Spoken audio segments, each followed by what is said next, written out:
Hi, I'm Emma, Environmental Specialist at EcoChain, and I'm going to show you what other options we have for the life cycle stages.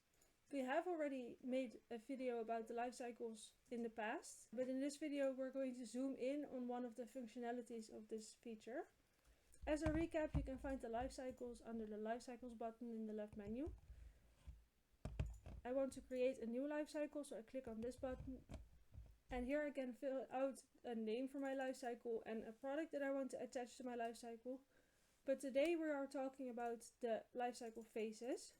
And here below in the third drop down I can select all kinds of ways and structures for my life cycle.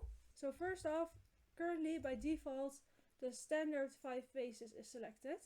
So this involves production, packaging, transport, use and end of life.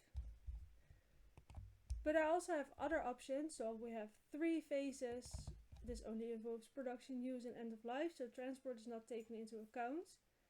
We also have standard 2 phases, that's only production and use, so no end of life.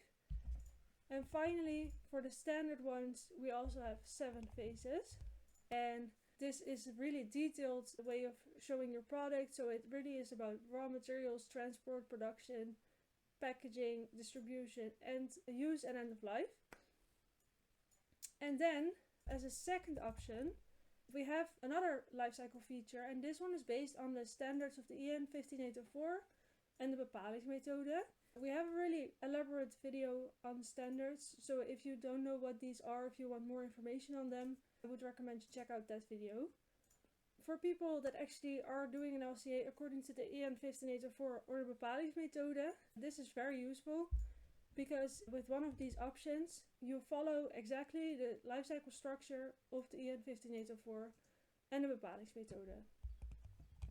So for example, if you have the EN 15804 full, that means that you have all the lifecycle stages that are in the EN 15804, and in that way your data is already organized in the right way to put it in your report after. You can also have only the product and the end of life. This means that you're not taking into account the transport to the use place and also not the use.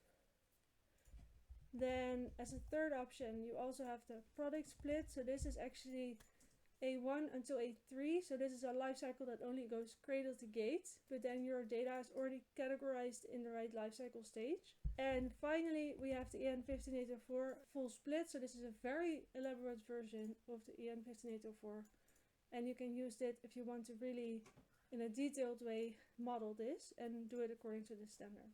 So these were all the different life cycle stage options and how you select them. Good luck with modeling your own life cycles, and if you have any more questions about this, ask us a question in the chat.